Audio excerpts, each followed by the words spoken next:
सम्माननीय सभामुख महोदय, म आजको विषयवस्तुमा प्रवेश गर्नुभन्दा अगाडि केही कुरा स्पष्ट गर्न चाहन्छु।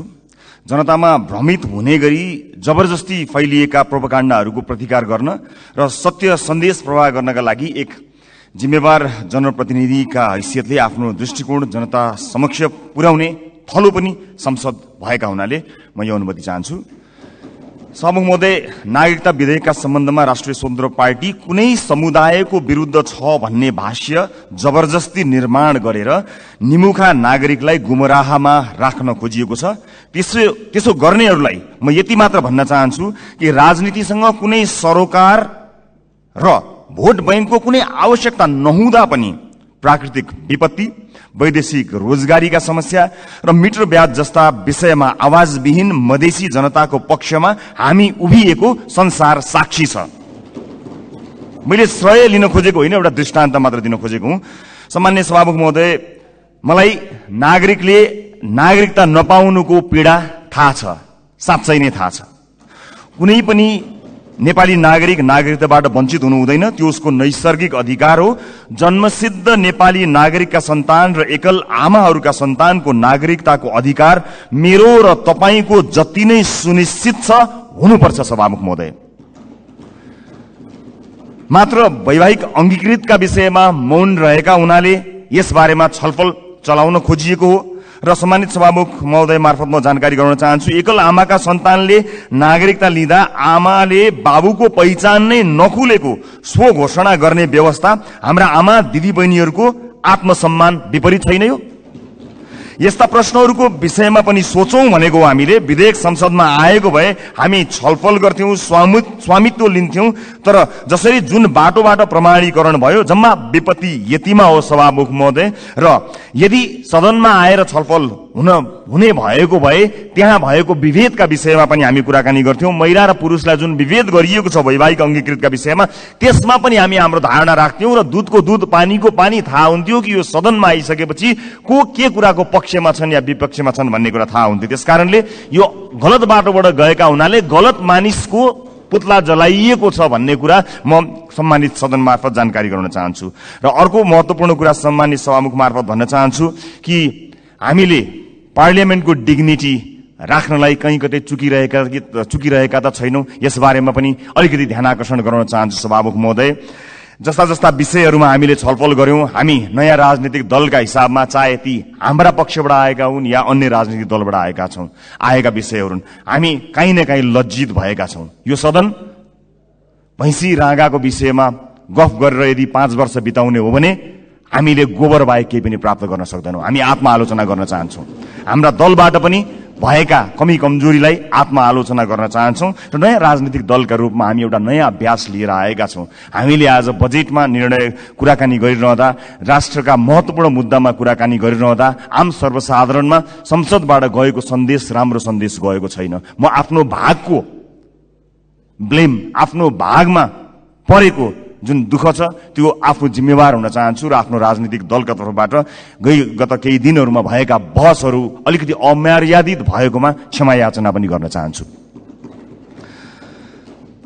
सम्मान्य सभामुख महोदय, म अब विषयवस्तुमा प्रवेश गर्न चाहन्छु। आगामी आर्थिक वर्ष 80-81 का लागि सरकारले गत 1 महिनामा विनियोजन विधेयकका प्राथमिकता, त्यसपछि नीति तथा कार्यक्रम अनि अहिले बजेट बारेमा बजेट प्रस्तुत गरेको छ। यी कार्यक्रमहरू हेर्दा मनमा एउटा प्रश्न जन्मिएको छ। सभामुख महोदय, सरकारले प्रस्तुत गरेको यो विनियोजन विधेयकका प्राथमिकता, नीति तथा कार्यक्रम र बजेट एउटै सरकारले ल्याएर आएको हो कि फरक फरक सरकारको पालामा आएको भन्ने कुरामा म चाहिँ अलिकति दोधारमा परेको छु। किनभने यी कार्यक्रमहरू बीच तालमेल कहीँ कतै भेटिएको छैन। यस बारेमा छुट्टै बहस गरौँला। तर अहिले म बजेटमा केन्द्रित भई केही कुराहरू राख्न चाहन्छु।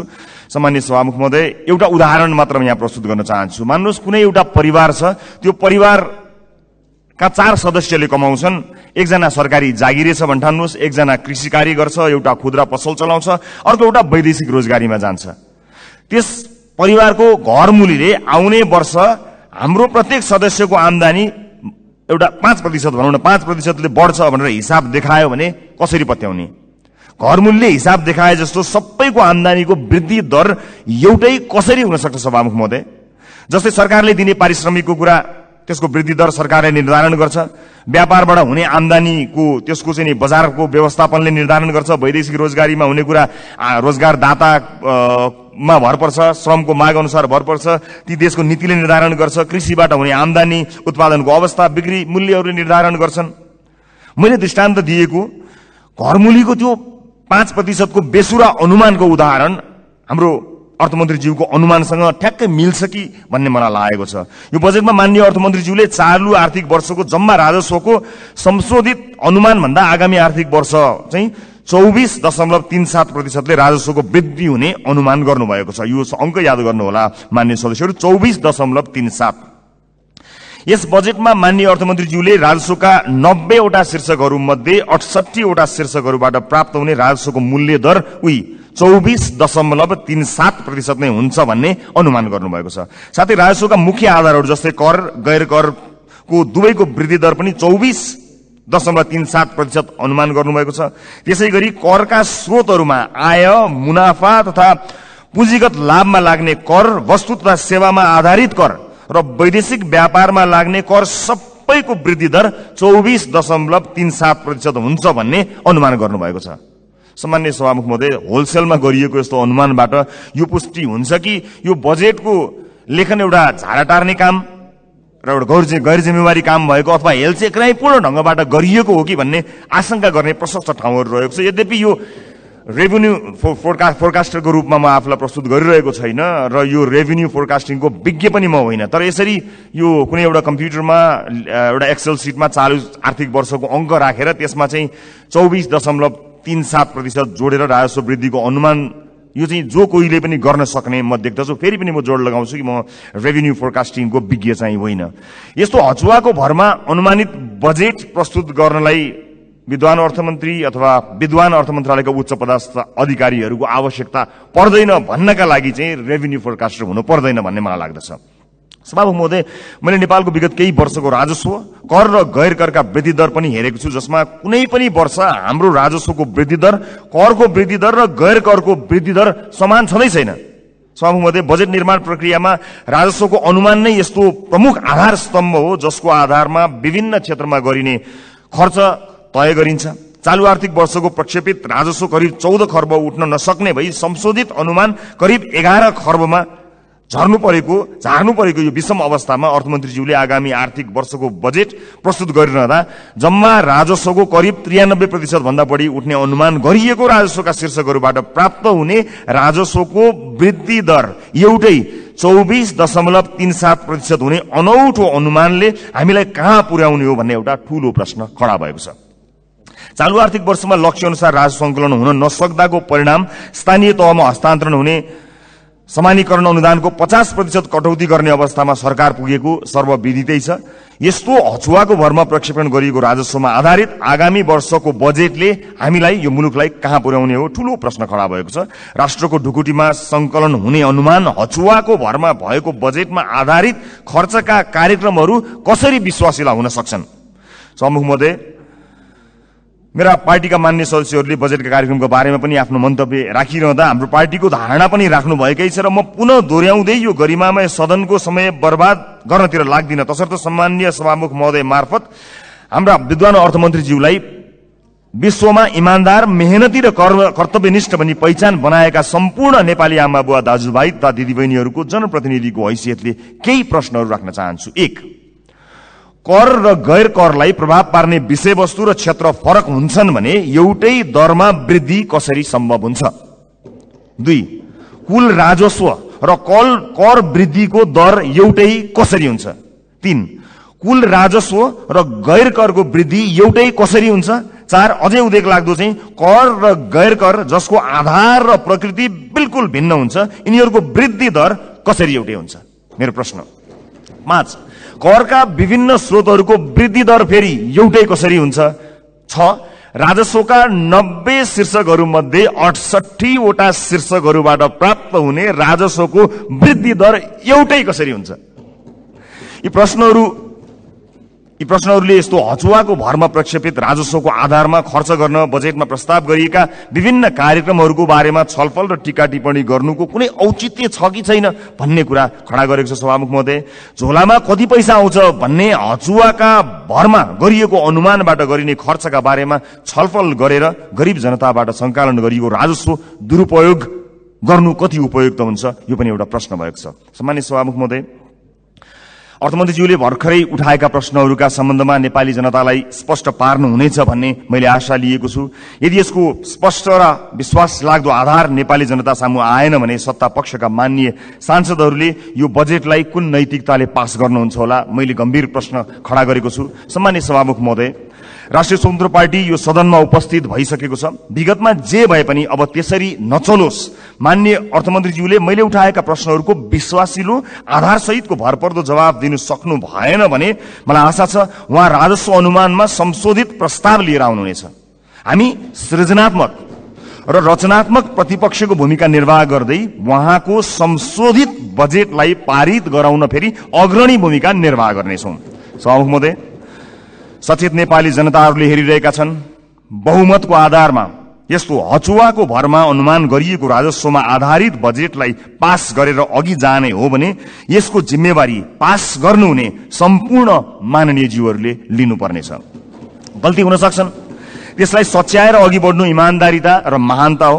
भएको गल्तीलाई सच्याउन सत्तापक्ष र प्रतिपक्ष नभई हामी कुनै अर्को पक्ष भइराख्नु पर्ने छैन, एकै ठाउँमा उभिन सकिन्छ।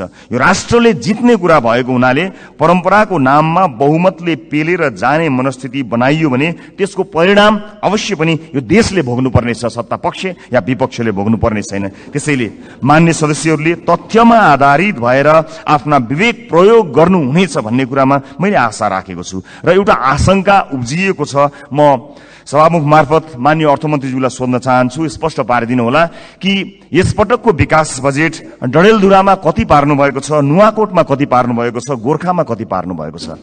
एउटा गम्भीर प्रश्न खडा भएको छ। सुनिए अनुसार र केही डाटाहरू सार्वजनिक भए भन्दा अगाडै यसको तथ्य जाँच गर्नु अगाडिको आशंकाको प्रश्न हो मेरो।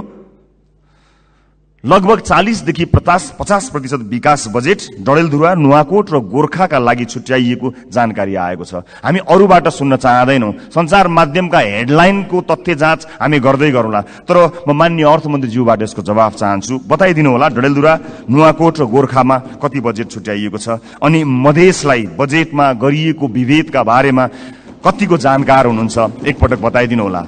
सम्मानित सदनमा स्क्रिनहरूमा हामी बोलेको आवाज राखिएको छ। हामीले बजेटमा कुराकानी गरिरहँदा यो देशको भविष्य निर्माण गर्छौं भनेर हामीले ब्यालेटको बाटो हुँदै यही सदन छिरेर परिवर्तन गरेरै छाड्छौं भनेर प्रतिबद्धता गरेर आइरहँदा सदनमा भइरहने बहसहरूले यतिखेर सरकारी अस्पतालहरूमा भएको अवस्था हामीले सम्बोधन गर्न सकेका छौं। म त भन्छु सम्मानित सभामुख महोदय, यो सदनमा 5 वर्षसम्म आजबाटै देशका 7वटा प्रदेशका सरकारी अस्पतालको लाइभ सीसीटीभी फुटेज एकातिरको भित्तामा राखौं। देशका अझ विशेष गरेर मधेसका सामुदायिक विद्यालयका सीसीटीभी फुटेजको लाइभ फुटेज दाहिनेतिर भित्तामा राखौं, अनि बीचमा एउटा स्क्रिनको व्यवस्था गरौं सभामुख महोदय, जहाँ करिब प्रत्येक दिन 5-6 हजारका दरले यो देशमा भविष्य छैन भनेर यो देशबाट निस्किएर गएका त्रिभुवन अन्तर्राष्ट्रिय विमानस्थलमा लाइनबद्ध भएका नेपाली नागरिकको तस्बिर, त्यसको लाइभ फुटेज राखौं र 5 वर्षपछि हामी हेरौं बिफोर र आफ्टर भनेर। हामी संसद छिर्नु अगाडि ती विद्यालय कस्ता थिए, हामीले 5 वर्ष यो सदनमा बहस गरेर ती विद्यालयलाई कस्ता बनायौं। ती अस्पतालहरू विशेष गरेर बालबालिकाको हुने ती नजिकैको कान्ति बाल अस्पताल गए पनि हुन्छ, संसदपछि सबैजना जाउँ। त्यो अस्पताललाई हामीले 5 वर्ष यो सदनमा विभिन्न कसैले असाध्यै नरम बनेर असाध्यै असल ज्ञानी प्राणी बनेर, कसैले हामी जस्ता चर्का आवाजमा बोलेर, जसले जसरी बोले ता भए पनि हामीले गरेको नीति निर्माणले 5 वर्ष अघि र 5 वर्ष पछाडि के फरक पर्यो भन्ने कुरा यो स्क्रिनमा राखौं र त्यसपछि 5 वर्षपछि आउने सदनलाई त्यो स्क्रिनको अर्को दृश्य हस्तान्तरण गर्ने प्रतिबद्धता व्यक्त गरौं। यदि यसरी गर्न सक्दैनौं भने र यसरी रागा भैँसीका भरमा बहसहरू चलाएर अगाडि बढ्ने हो भने नेपाली जनतामा निराशा छाउँछ। सभामुख महोदय, म गम्भीर ध्यान आकर्षण गर्न चाहन्छु। यो सँगसँगै म अर्को एउटा ध्यानाकर्षण पनि गराउन चाहन्छु। हामीले बनाउने कानूनहरूका आधारमा र अझ विशेष गरेर हामीले छुट्याएको प्राथमिकताहरूका आधारमा जनजीविकामा प्रभाव पर्नुपर्ने हुन्छ, हाम्रो जीवनमा प्रभाव पार्ने होइन।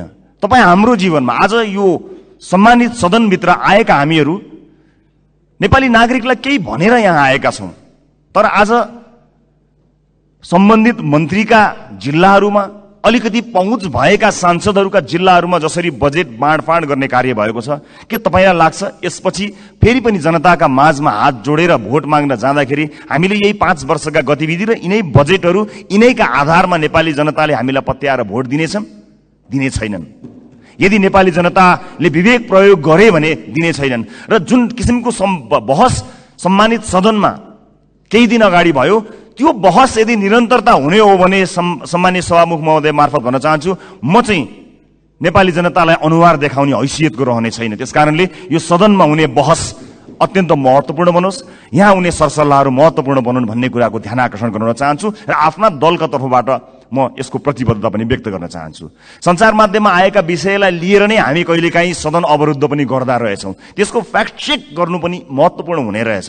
मैले निर्ममतापूर्वक भन्नै पर्छ, केही, सबै होइनन्, केही सञ्चार माध्यमहरूमा कयौं व्यापारी व्यवसायीहरूले लगानी या विज्ञापनबाट प्रभाव पारेका छन्। यो सत्य हो। बोल्न धेरैजना किन डराउनुहुन्छ भने ती सञ्चार माध्यमहरूले गलत लेखिदिँदा आफ्नो छवि बिग्रन्छ भन्ने डरले कयौं मान्यहरू बोल्नुहुन्न, तर त्यसो भन्न मिल्दैन। त्यसैमा आएको समाचारले संसदमा हंगामा मचाइरहँदाखेरि त्यो जसले समाचारलाई प्रभावित पार्न खोज्यो कुनै व्यापारी, उसले कति रमाइलो मान्दो।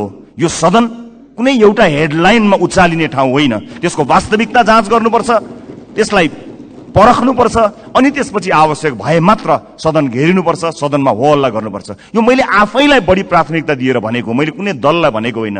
हाम्रो दल पनि यसमा सहभागी छ। त्यसकारणले हामी केही नयाँ गरौँ भनेर आएका दलहरू हामी पुरानै शैलीमा गयौँ र हामी पनि त्यही रोगमा लाग्यौँ भने मैले अघि भने जस्तै हामीले प्राप्त गर्ने भनेको यी गाई र भैँसीका अथवा भैँसी र रागोका कुराकानी गर्यौं भने अन्त्यमा हामीले प्राप्त गर्ने भनेको त्यो गोबर बाहेक केही पनि होइन। मैले सम्मानित सदनलाई यो कुरा जानकारी गराउनै पर्नेछ। सम्मानित सभामुख महोदय, यस सदनमा हामीले नेपाली जनताका लागि नीतिहरू बनाइरहँदा र विशेष गरेर बजेटमा प्राथमिकताहरू छुट्याइरहँदा हामीले छुट्याएको प्राथमिकताले आम नागरिकको जीवनलाई छुन सकेनछ भने, आम नागरिकको दैनिकीलाई प्रभाव पार्न सकेन भने हाम्रो लागि त्यो दुर्भाग्यको विषय हुन्छ। सरकारले विदेशमा रहेका नागरिकका लागि पनि अब भोटिङ राइट्स दिने, विदेशमा रहेका नेपाली नागरिकले पनि भोट हाल्न पाउने अधिकारको सुनिश्चितता गर्ने भनेर भन्यो। तर कहाँ छुट्याउनु भयो अर्थमन्त्रीज्यू बजेट? त्यसका लागि लगत सङ्कलन गर्न जानु पर्ला, निर्वाचन आयोग विदेशमा रहेका नेपालीहरूको बारेमा जानकारी लिन जानुपर्छ। त्यसका लागि कहाँ कतै मैले बजेटमा कतै मैले देखिनँ कि, मलाई क्षमा गर्नुहोला, तर त्यसलाई तपाईँले भन्नलाई त भनिदिनु भयो होला, तर प्राथमिकतामा राख्नु भएन। हामी फेरि पनि भन्न चाहन्छौँ, यो देशमा भविष्य नदेखेर विभिन्न कुरीतिका कारणले, हामीले भोग्नु परेका व्यथितिका कारणले मुलुकमै केही गरी खाउँ भन्ने अवसर नपाएर बाध्य भएर विदेश बसेका नेपालीहरूले आफ्नो देशको भविष्य छान्न पाउनुपर्छ, भोट हाल्न पाउनुपर्छ। त्यसलाई प्राथमिकताका साथ राखियोस्। म माननीय अर्थमन्त्रीज्यूलाई विदेशमा रहेका नेपालीहरूले मतदान गर्न पाउने अधिकारको सुनिश्चितताका लागि कति बजेट छुट्याउनु भएको छ, के व्यवस्था गर्नु भएको छ, म त्यसको लागि पनि जवाफ चाहन्छु। र जिल्ला निर्वाचन कार्यालयहरू खारेज गर्ने जस्तो निर्णय, गलत निर्णय सच्याइयोस् भन्ने कुरा पनि म भन्न चाहन्छु। किनभने संवैधानिक निकायहरूलाई, हामीले त्यसका काम कारबाहीहरूलाई यदि ध्यान दिएनौँ, तिनको स्वच्छतामा हामीले प्रश्न खडा गरेनौँ र त्यसलाई सरकारका मार्फत या कुनै मन्त्रालयका मार्फत ल्याएर राखिदियौँ भने त्यो साँच्चै नै दुर्भाग्यपूर्ण हुनेछ। त्यसकारणले यसलाई पनि पुनर्विचार गरियोस्। खर्च कटौतीका नाममा हरेक विषयलाई त्यसको गम्भीरता, त्यसको महत्त्व नबुझिकन गरियो भने त्यो साँच्चै नै दुःखद हुनेछ। म सम्माननीय सभामुख मार्फत यो ध्यान आकर्षण गर्न चाहन्छु। र अहिले बजारमा देखिएको वित्तीय सङ्कट, आम नागरिकले भोगेको वित्तीय सङ्कटलाई सम्बोधन गर्ने र त्यसमा उत्साह छर्ने किसिमका कुनै पनि कार्यक्रमहरू हामीले देख्न सकेनौँ। आज एकपछि अर्को सटरहरू बन्द भएका छन्। आज कयौं व्यापारी व्यवसायीहरू बैंकको चर्को ब्याज तिर्न नसकेर कयौं व्यापारी व्यवसायीहरू आत्महत्या गर्ने अवस्थासम्म पुगेका छन्। मेरै निर्वाचन क्षेत्रमा शंकर कणेलले आत्महत्या गर्नुभयो र उहाँको सुसाइड नोटमा लेखिएका कुराहरू गम्भीर छन्। यस्ता धेरै समस्याहरू देखिएका छन्। आज प्रत्येक 3वटा सटरमा एउटा सटर बन्द भएको अवस्था छ। आज सहकारीहरूका कारणले गर्दाखेरि जुन किसिमको बिल्लीबाट मानिसहरूको भएको छ, त्यसलाई सरकारले गम्भीरतापूर्वक सम्बोधन नगर्ने भयो भने धेरै मानिसहरू सडकमा आउन बाध्य भएका हुन्छन् र बेवश भएर यो मुलुक छोडेर विदेशमा रोजगारीका लागि जानुपर्ने अवस्था सिर्जना हुन्छ। अनि विदेशमा रोजगारीका लागि जानु पर्दाखेरि विदेशमा भएका हाम्रा राजदूतावासहरूको संयन्त्रले लाखौंको संख्यामा भएका नेपाली नागरिकहरूलाई सम्बोधन गर्नै सक्दैन। यहाँ केही गरौँ भन्दा गर्न पाएका छैनन्। देशै छोडेर जाँदा परदेशमा पनि दुःख पाएर बसेका छन्। मुलुकको समाजको वास्तविक समस्यासँग हाम्रो नीति, हाम्रो बजेट, हाम्रो कार्यक्रम कसरी अलग हुन सक्छ? सभामुख महोदय, समाजको चरित्र भन्दा, समाजले भोगेको पीडा भन्दा हामीले यहाँ गर्ने डिस्कसन, तपाईँ हामीले गर्ने संवाद कसरी फरक हुन सक्छ? सभामुख महोदय, समाजले भोगेको पीडालाई मलम लगाउन नसक्ने गरी हामीले गर्ने संवादको के अर्थ हुन्छ? सभामुख महोदय, त्यसकारणले म विनम्रतापूर्वक अनुरोध गर्न चाहन्छु सभामुख महोदय मार्फत कि नेपाली जनताको पीडालाई, नेपाली जनताले आज भोगेका समस्याहरूलाई त्यसलाई महसुस गरेर, त्यसलाई लिपिबद्ध गरेर हामीले बजेटमा ध्यान दिनुपर्छ। र अन्त्यमा आगामी वर्षका लागि हामीले यसो गर्न सक्छौं कि सानो एउटा सुझाव सहित म बिदा माग्छु। बजेट बन्नुभन्दा 4-5 महिना अगाडि हरेक राजनीतिक दलका अझ विषय विज्ञहरू छन् भने उनीहरूलाई सहभागी गराएर प्राथमिकताका क्षेत्रहरू छुट्याउँ। कुनै पनि राजनीतिक दलले भोट माग्दाखेरि शिक्षा गुणस्तरीय र स्वास्थ्य आम नागरिकको पहुँचमा भनेर हामीले भोट मागेका हौं नि। हाम्रो घोषणापत्रमा, हाम्रा वाचापत्रमा बाकाइदा लेखिएको छ नि। नेपालको संविधानले पनि त्यो अधिकारलाई सुरक्षित गरेको छ नि। भनेपछि के सत्ता पक्ष के विपक्ष कसैको विमति होला र? हामीले कस्तो शिक्षा नीति बनाउने? आउनुहोस् सबै राजनीतिक दलका साथीहरू एक ठाउँमा उभियौं र एउटा साझा शिक्षा नीति सरकारलाई हामीले रेकमेन्ड गरौं। किनकि तपाईले भोट माग्दा पनि नेपाली जनतालाई राम्रो शिक्षा दिन्छु भन्नुभएको हो, मैले भोट माग्दा पनि नेपाली जनतालाई राम्रो शिक्षा दिन्छु भनेको हो। अनि यहाँ राजनीति कसरी भयो? तपाईको जिल्लाका बाटोहरूमा भोट हालेपछि अब तपाई या कुनै नेताको जिल्ला अथवा गाउँ ठाउँमा बाटो पुर्याएर भोट माग्ने दिनको त अब अन्त्य गर्नुपर्छ हजुर। सिङ्गो देशलाई हेर्नुपर्छ। अब त त्यसरी चल्दैन बाँडेर। यो नागरिकको स्वास्थ्यका लागि आवश्यक पर्ने हेल्थ केयर बिल कस्तो हुनुपर्छ? सबै राजनीतिक दलका 101 छानेर एक ठाउँमा बसौं बजेट बन्नुभन्दा करिब 4-5 महिना अगाडि र हामी साझा अवधारणा बनाऊ र त्यसमा एउटा कमन कमिटमेन्ट गरौं। त्यसलाई सरकारको शिक्षा नीति बनाऊ। कोही विपक्षमा हुने छैनन् किनकि सबैको अपनत्व हुनेछ। त्यसैगरी स्वास्थ्यका विषयमा कुराकानी गरौं, अफोर्डेबल हेल्थ केयरका बारेमा हामी कुराकानी गरौं र सबै दलका माननीयहरू अझ विषय विज्ञहरूलाई राखेर र आवश्यक परे नागरिक समाजबाट पनि विषयमा विज्ञता हासिल गरेका मानिसहरूलाई ल्याएर यो देशको स्वास्थ्य नीति कस्तो हुन्छ भन्ने कुरामा बहस गरौं। 5 महिना अगाडि बहस गरौं र त्यस बहसबाट निस्किएको निष्कर्ष, चाहे त्यो मुखमा त्यो निष्कर्ष निस्किएको भोलिपल्ट सरकार ढलोस्, जसुकैको सरकार बनोस्, सत्ता पक्ष प्रतिपक्ष बनोस्, प्रतिपक्ष सत्ता पक्ष बनोस्, तर त्यो नीति फेल हुनु भएन। यदि नेपाली जनतालाई हामीले हृदयमा राखेका हौं, साँच्चै नै यो देशको मुहार फेर्नका लागि यहाँ आएका हौं भने यो काम गरौं। हैन आफ्नो र आफ्नाका मुहार फेर्न आएको हो भने यसै गरी चलाऊ, 5 वर्ष बिताऊ, तर हामी चाहिँ अनुहार देखाउन लायकका हुने छैनौं। देशको मुहार जस्ताको तस्तै, तर राजनीतिज्ञको मुहार कति धेरै चम्किलो भएको छ हेर्नुहोस् त। किनकि हामीले जनताका मुद्दालाई चुनावका बेलामा मात्र सम्झ्यौं, चुनाव पछाडि बिर्स्यौं। म सम्पूर्ण माननीय सदस्यहरूलाई सत्ता पक्ष प्रतिपक्ष जहाँ रहनु भएको छ म सबैलाई विनम्रतापूर्वक अनुरोध गर्न चाहन्छु। नागरिकता विधेयकमा पनि हामीले भन्न खोजेको त्यही हो। ओनरशिप यहाँ छलफल हुन पाएको भए सम्भवतः त्यसमा भएका बुँदाहरूमा अथवा छुटेका विषयहरूमा छलफल गर्न सकिन्थ्यो। यहाँ भएका कुनै पनि दलका मान्य सदस्यहरूले नेपाली नागरिकले नागरिकताबाट वञ्चित हुनु परोस् भन्ने कुरामा मत हाल्नै सक्नुहुन्न। कसले सक्नुहुन्छ र? विमति कसैको पनि हुने छैनन्। तर सबैले अपनत्व महसुस गरी सही ढंग र सही बाटोमा आएको भए अहिले सम्भवतः सम्मानित अदालतमा गएर त्यो अड्किने थिएन। अनि त्यसको दोष केही दलहरूले लिनु परेको छ, वास्तवमा होइन। नेपाली नागरिकले नागरिकता प्राप्त गर्नुपर्छ भन्ने कुराको विरोधमा, त्यसको विपक्षमा कोही पनि नेपाली हुनै सक्दैन। तर त्यसभित्रको अन्तर्वस्तुमा पछिसम्मलाई सोचेर संवेदनशील विषयहरूमा यो सदन जहाँ नयाँ माननीयहरू र नयाँ राजनीतिक दलका रूपमा हामी पनि आएका छौँ, हामी पनि यसमा सहभागी हुन चाहन्छौँ अनि हामी पनि यो छलफलमा सहभागी हुन चाहन्छौँ, अन्तर्वस्तुमा कुराकानी गर्न चाहन्छौँ र त्यो विधेयकले छुटाएका तर महत्त्वपूर्ण विषयमा हामी योगदान दिन चाहन्छौँ र इतिहासलाई त्यो दस्तावेजमा हामी पनि सही साक्षी हौँ भनेर भन्न चाहन्छौँ। हामी पक्षमा छौँ। हामी जन्मसिद्ध नेपाली नागरिकहरूले नागरिकता पाउनुपर्छ भन्ने कुराको पक्षमा छौँ। हामी सम्पूर्ण योग्य नेपाली नागरिकहरूले नागरिकता पाउनुपर्छ भन्ने कुराको पक्षमा छौँ। हामी त्यो बहसमा सहभागी हुन चाहन्छौँ र पछिसम्म यो मुलुकलाई हित हुने विषयमा सहभागी मात्र हुन चाहन्छौँ। सम्मानित सदनमा आज मैले यति कुराहरू राखेँ। मलाई विश्वास छ हामीले गरेका बहसहरू केवल बहसका लागि होइनन्। हामीले भनेका यी शब्दहरू, हामीले प्रकट गरेका हाम्रा धारणाहरू केवल यतिकै एउटा धारणा राख्नलाई गरिएका विषयवस्तु होइनन्। विशेष गरेर यसपटकको संसदका सबै जस्तो सेसनहरूमा, सबै जस्तो विषयहरूमा आम नागरिकको चासो तुलनात्मक रूपमा अघिल्ला वर्षहरूको भन्दा बढी भएको एउटा डाटाले बताएको छ। अर्थात् नेपाली नागरिकहरू तुलनात्मक रूपमा नेपालको संसदमा भइरहेको बहसलाई अचेल, अत्यन्त गम्भीरताका साथ हेरिरहेका रहेछन्। एउटा अध्ययनले त्यो बताएको छ। यस्तो चासोको विषय बनेको यो सदन हाँसोको विषय नबनोस्, महत्त्वपूर्ण निर्णयहरू आउन सकुन् र एक अर्कामा सहकार्य गर्दै संसदीय मर्यादालाई कायम राख्दै बहसहरू कायम गरेर मुलुकका लागि केही चिज दिन सकियोस्। र यो 5 वर्षमा जसरी भनिन्छ नि, हामी हाम्रो जीवनको 5 वर्षलाई पल्टाएर हेऱ्यौँ भने 5 वर्ष अगाडि हामी कहाँ थियौँ र 5 वर्ष पछाडि हामी कहाँ छौँ भन्ने कुरा हामी सजिलै हेर्न सक्छौँ। व्यक्तिको जीवनमा 5 वर्षको धेरै ठुलो महत्त्व हुन्छ। देशको जीवनमा पनि त्यो 5 वर्षको अझ धेरै महत्त्व हुन्छ।